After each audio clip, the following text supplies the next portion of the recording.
झारखंड के परिप्रेक्ष्य में झारखंड की सरकार को लेकर पिछले दिनों आप सब ने देखा कि कल कुछ विधायकों को कलकत्ता में भारी कैश के साथ वहां की पुलिस ने इंटरसेप्ट किया, पकड़ा।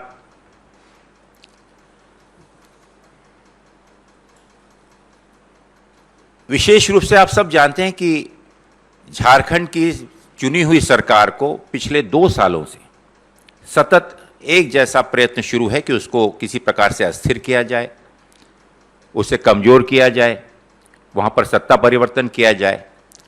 और इसके चलते हुए समय समय पर वहां के विधायकों से संपर्क साध कर, उनको आतंकित कर, उन्हें लोभ लुभावन देकर ये कोशिश सतत चालू रही है।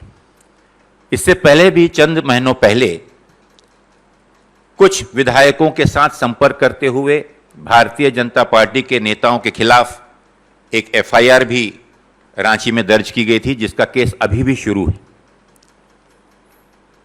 लेकिन उसे भी नजरअंदाज कर जिस प्रकार से कोशिश हर विधायकों की, और इसकी में कोशिश में मैं आपको बता दूं कि बहुत ही ऊंचे पद पर एक राज्य के मुख्यमंत्री स्वयं माननीय विधायकों से सीधा संपर्क कर रहे हैं। केंद्र के मंत्री उन्हें आतंकित और धमकाने का प्रयत्न कर रहे हैं। हमारे लॉ विभाग की जिम्मेदारी जिन माननीय मंत्रियों पर है, जिन अधिकारियों पर है, वो हमारे एमएलओ को डराने की, धमकाने की, ईडी की धमकी देने की कोशिश कर रहे हैं। और इन्हीं सब चीज के चलते हुए साथियों, पिछले दिनों आपने देखा महाराष्ट्र में क्या हुआ। ईडी का पूर्ण दुरुपयोग करते हुए महाराष्ट्र में एक सत्ता परिवर्तन किया गया। आज 31 दिन पूरे होने जा रहे हैं, आज तक वहां का मंत्रिमंडल क्यों नहीं बन पाया।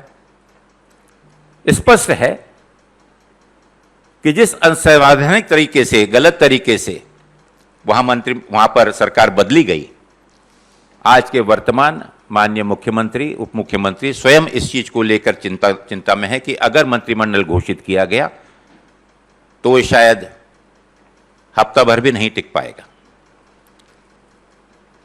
पिछले दिनों आपने देखा मध्य प्रदेश में इसी प्रकार से चुनकर आई हुई सरकार को अपदस्थ किया गया। छत्तीसगढ़ में पिछले कई महीनों से इनकम टैक्स, ईडी की सतत एक जैसी टीम बैठाल रखी है कि किसी तरह के वहां के सरकार को परेशान किया जाए, वहां के विधायकों को आतंकित किया जाए और वहां की सरकार को अस्थिर किया जाए। राजस्थान में किस प्रकार नंगा नाच हुआ आप सब ने देखा। एड़ी चोटी लगा दी भारतीय जनता पार्टी ने। ये तो वहां के विधायकों को मैं धन्यवाद देता हूं कि जिन्होंने अपने ईमान को सुरक्षित रखा और उनके इस योजना को विफल किया। गोवा में क्या हुआ, कर्नाटक में क्या हुआ, अरुणाचल में क्या हुआ, मणिपुर में क्या हुआ, जिस ओर आप नजर डालें आप इस चीज को देखने में आश्चर्य होता है कि इन 8 सालों में जो रिकॉर्ड बनाया गया है और वो और ऊंचाई पर पहुंच रहा है, जहां पर लोकतंत्र के नाम पर, संविधान के नाम पर ना ही सिर्फ माखौल उड़ाया जा रहा है, लेकिन जनता के उस विश्वास को, जिस लोकतंत्र प्रणाली के चलते हुए चुनाव प्रणाली पर विश्वास रखकर इस देश की जनता जिस सरकार को चुनकर देती है, मानो आज के वर्तमान सरकार ने माननीय मोदी जी और माननीय अमित शाह जी के नेतृत्व में यह कसम खा रखी है कि संविधान और लोकतंत्र, परंपराएं, मूल्य, लोगों की भावना सब एक तरफ हो, सिर्फ एन केन प्रकारें